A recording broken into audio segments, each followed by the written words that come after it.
दोस्तों आज की वीडियो में हम बात करने वाले हैं 4 एक्सीलेंट म्यूचुअल फंड्स के बारे में जो एसआईपी के लिए बहुत ही बढ़िया है। इन सब फंड्स की परफॉर्मेंस, फंड मैनेजर्स और भी पैरामीटर्स काफ़ी अच्छे हैं और हमने अलग अलग कैटेगरी के म्यूचुअल फंड्स को सिलेक्ट किया है ताकि डाइवर्सिफिकेशन काफ़ी अच्छा रहे। अभी बात करें इंडियन मार्केट की तो मार्केट में कुछ खास मूवमेंट देखने को नहीं मिल रही है। पिछले 5 दिनों में निफ्टी 50 में 0.56% की गिरावट देखने को मिली है।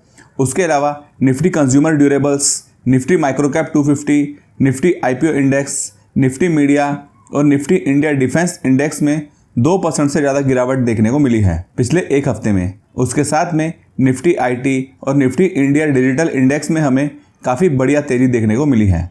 इसी कारण हमें कभी भी एक ही कैटेगरी या एक ही सेक्टर की कंपनीज या फंड में निवेश नहीं करना चाहिए। हमेशा पोर्टफोलियो को अच्छी तरह से डाइवर्सिफाइड रखना चाहिए ताकि रिस्क हमारा एकदम कम रहे। बात करें एफआईएस और डीआईएस की तो पिछले 6 दिनों से एफआईएस लगातार इंडियन मार्केट से सेलिंग कर रहे हैं। 10,000 करोड़ से भी ज़्यादा उन्होंने सेलिंग की थी पिछले 6 सेशन में और वहीं पर डीआईएस कंटिन्यूस मार्केट में अच्छी खरीदारी कर रहे हैं। उसके अलावा दोस्तों विद्या वायर्स का आईपीओ अपने तीसरे दिन पर 13 टाइम्स से भी ज़्यादा सब्सक्राइब्ड हो गया है और इसका लेटेस्ट ग्रे मार्केट प्रीमियम 10.58% पर देखने को मिलता है। इस आईपीओ की अलॉटमेंट 8 दिसंबर को फाइनल होने वाली है और लिस्टिंग 10 दिसंबर को होगी और आरबीआई ने रेपो रेट 25 बेसिस पॉइंट से कट किया है टू 5.25% और इसके चलते रियलिटी सेक्टर अच्छा परफॉर्म करते हुए देखने को मिला है क्योंकि लोअर इंटरेस्ट रेट्स के चलते होम लोन्स भी चीपर हो जाते हैं और इस सेक्टर की डिमांड इंक्रीज होती है। तो चलिए अब उन एसआईपी म्यूचुअल फंड्स को चेक करते हैं। फर्स्ट म्यूचुअल फंड है आईसीआईसीआई प्रू वैल्यू फंड। दोस्तों ये आईसीआईसीआई का बहुत ही कमाल का फंड है जिसने काफ़ी अच्छी वेल्थ इन्वेस्टर्स को बनाकर दी है। ये फंड काफ़ी पुराना है जो 16 अगस्त 2004 को लॉन्च हुआ था। इसके ग्रोथ को चेक करें तो पिछले 13 सालों में इस फंड ने 18.97% CAGR प्रोवाइड किए हैं। तो 3 लाख की इन्वेस्टमेंट को इस फंड ने 28 लाख का बना दिया है पिछले 12.9 ईयर्स में, जो काफ़ी अच्छी ग्रोथ है।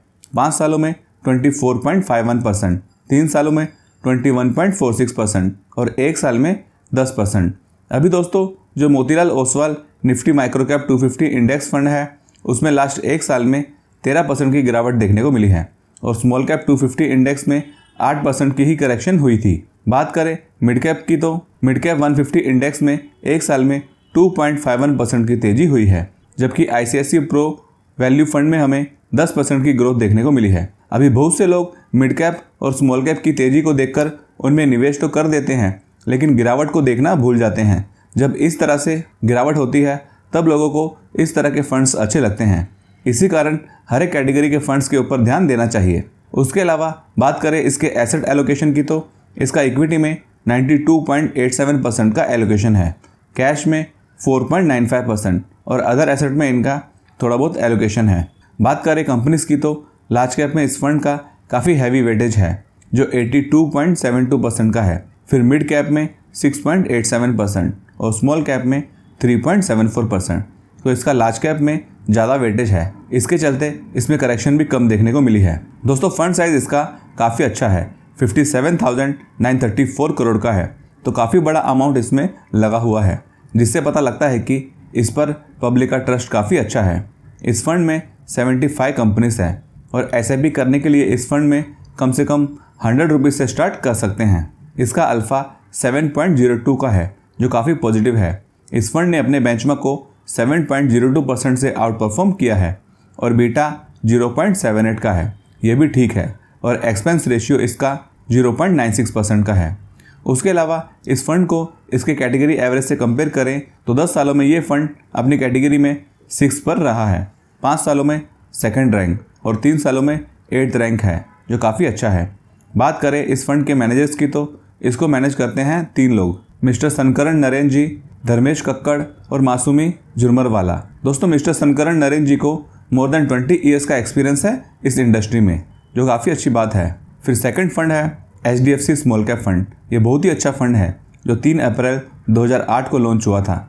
इसकी ग्रोथ को चेक करें तो 10 सालों में इस फंड ने 19.27% CAGR दिए हैं, 5 सालों में 26.91%, 3 सालों में 20.9% और 1 साल में इसके नेगेटिव रिटर्न्स दिख रहे हैं। दोस्तों मैंने पहले भी कहा था कि मार्केट के ख़राब टाइम पर स्मॉल कैप कंपनीज और स्मॉल कैप फंड्स की सबसे ज़्यादा हालत ख़राब होती है।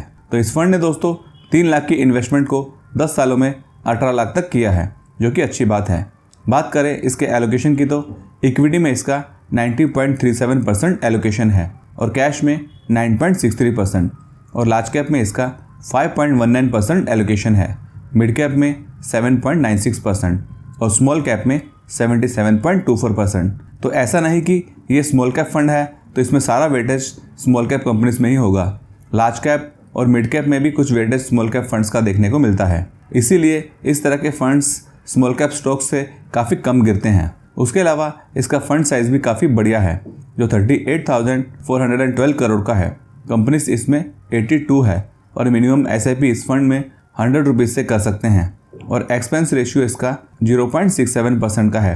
दोस्तों इस फंड की अगर कैटेगरी परफॉर्मेंस देखें तो 10 सालों में इस फंड ने अपनी कैटेगरी में 3rd रैंक किया है, तो एक्सेलेंट ग्रोथ इसकी रही है। 5 सालों में 5th रैंक और 3 सालों में 8th रैंक रहा है। इसके फंड मैनेजर को देखें तो इसको मैनेज करते हैं मिस्टर चिराग सेतालवत, जिन्हें 16 सालों का काफ़ी अच्छा एक्सपीरियंस है। तीसरा फंड है Invesco India mid cap fund. ये भी एक हाई ग्रोथ फंड है जो लॉन्च हुआ था 19 अप्रैल 2007 को और इस फंड ने काफ़ी सारे फंड से बढ़िया परफॉर्म किया है। अभी आप देख सकते हो कि पिछले 10 साल, 5 साल, 3 साल और 2 साल में इसके CAGR 20% से ज़्यादा ही देखने को मिले हैं और 1 साल में भी 8% देखने को मिलते हैं, जो अपने कैटेगरी एवरेज 1% से काफ़ी ज़्यादा बेटर है। और इस फंड ने 3 लाख की अमाउंट को पिछले 10 सालों में 19 लाख तक बनाया है और अपनी कैटेगरी में भी इसने काफ़ी अच्छा किया है। 3 साल और 10 साल के टाइम पीरियड में इस फंड ने 1st रैंक किया है और 5 सालों में 4th रैंक। इस फंड की टीम ने काफ़ी अच्छा काम करके दिखाया है। इसका एलोकेशन चेक करें तो इक्विटी में इसका 99.44% एलोकेशन है और कैश में 0.56%। लार्ज कैप में इसका 14.24% वेटेज है, मिड कैप कंपनीज में 65.66% और स्मॉल कैप में 19.54%। तो स्मॉल कैप फंड्स की तरह मिड कैप फंड्स का भी एलोकेशन मिड कैप में ज़्यादा होगा और लार्ज कैप और स्मॉल कैप कंपनीज में कुछ परसेंटेज एलोकेशन होगा। दोस्तों इसका फंड साइज 10,007 करोड़ का है, जो अच्छा है और इसमें टोटल कंपनीज हमें 49 देखने को मिलेगी। बात करें SIP की तो इसमें मिनिमम SIP 500 रुपीज़ से शुरू कर सकते हैं। उसके अलावा इसका एक्सपेंस रेशियो भी ठीक है, जो 0.54% का है, जो HDFC स्मॉल कैप और ICICI प्रू वैल्यू फंड से कम है। तो थोड़े से खर्चे इस फंड में कम होंगे और इसके जो फंड मैनेजर्स हैं उनका नाम है मिस्टर आदित्य खेमानी और मिस्टर अमित गंत्रा। ये दोनों ही मैनेजर्स काफ़ी हाईली एजुकेटेड और हाईली एक्सपीरियंस्ड है। तो ये फंड उनके लिए अच्छा है जिन्हें ग्रोथ भी चाहिए, जो थोड़ा रिस्क भी ले सके। नेक्स्ट म्यूचुअल फंड है पराग पारिक फ्लेक्सी कैप फंड। दोस्तों ये बहुत ही एक्सेलेंट फंड में से एक है जो काफ़ी पॉपुलर भी है। ये फंड लॉन्च हुआ था 24 मई 2013 को। बात करें इसकी ग्रोथ की तो 10 सालों में इस फंड ने 18.3% CAGR प्रोवाइड करके दिए हैं, 5 सालों में 21.4%, 3 सालों में 21.54%, 2 सालों में 17.88% और 1 साल में 7.42%। तो काफ़ी डिसेंट ग्रोथ इस फंड में भी देखने को मिली है। पिछले 10 सालों में इस फंड ने 3 लाख की अमाउंट को 17 लाख तक किया है। तो अगर हम पेशेंस के साथ में किसी बढ़िया फंड में लंबे समय तक रुकते हैं तो फिर अच्छी ग्रोथ हमें देखने को मिल जाती है। और ग्रोथ के साथ में इस फंड में एक अच्छा पॉइंट ये है कि ये मार्केट की बड़ी गिरावट पर गिरता भी काफ़ी कम है। जब 2025 की शुरुआत में मार्केट काफ़ी करेक्ट हुआ था, निफ्टी 50 में भी 15% की करेक्शन हुई थी और स्मॉल कैप और मिड कैप फंड्स में तो 15 से 20% की गिरावट हुई थी। तब ये फंड केवल 7% ही करेक्ट हुआ था। तो ख़राब टाइम पर ऐसे फंड्स हमारे पोर्टफोलियो को सेव करते हैं। अभी दोस्तों इसका इक्विटी में 74% का एलोकेशन है और डेट में भी काफ़ी अच्छा 22.5% का वेटेज है। इसी कारण ये फंड दूसरे फंड से कम गिरा है, क्योंकि इसमें डेट में काफ़ी अच्छा एलोकेशन है। और दोस्तों इस फंड में काफ़ी बड़ा अमाउंट ऑलरेडी इन्वेस्ट किया हुआ है, क्योंकि इसका AUM 1 लाख करोड़ से भी ज़्यादा है, जो काफ़ी ह्यूज है। इसमें कंपनीज 238 देखने को मिलती है और मिनिमम SIP करने के लिए इस फंड में थोड़ा सा अमाउंट ज़्यादा रखा गया है, जो 1000 रुपीज़ का है और एक्सपेंस रेशियो इसका 0.63% का है, जो ठीक है। उसके अलावा इसके फंड मैनेजर्स को देखें तो इसको 4 लोग मैनेज करते हैं और वो है राजीव ठक्कर, रुकुन ताराचंदानी, राज मेहता और मानसी करिया, जो बहुत ही एक्सपीरियंस पीपल है। तो ये फंड भी SIP के लिए काफ़ी अच्छा है और जो कम रिस्क लेना पसंद करते हैं उनके लिए भी ये अच्छा है। तो दोस्तों, ये थे 4 बढ़िया म्यूचुअल फंड्स जिनको SIP के लिए फोकस कर सकते हैं। अब ये जितने भी फंड्स हमने कवर किए हैं वो सब 10 साल से भी ज़्यादा पुराने हैं। तो जितना पुराना फंड होता है उसे उतना ही अच्छा माना जाता है, क्योंकि उस फंड की टीम ने काफ़ी उतार चढ़ाव भी मार्केट में फेस किया होता है और उन्हें अच्छा खासा एक्सपीरियंस भी हो जाता है। दोस्तों, आपको कौन सा म्यूचुअल फंड ज़्यादा पसंद है ये आप मुझे कमेंट में बता सकते हो। वीडियो को लाइक कीजिए और चैनल को अगर आपने अभी तक सब्सक्राइब नहीं किया है तो हमारे चैनल को भी ज़रूर सब्सक्राइब करें। Thank you for watching this video.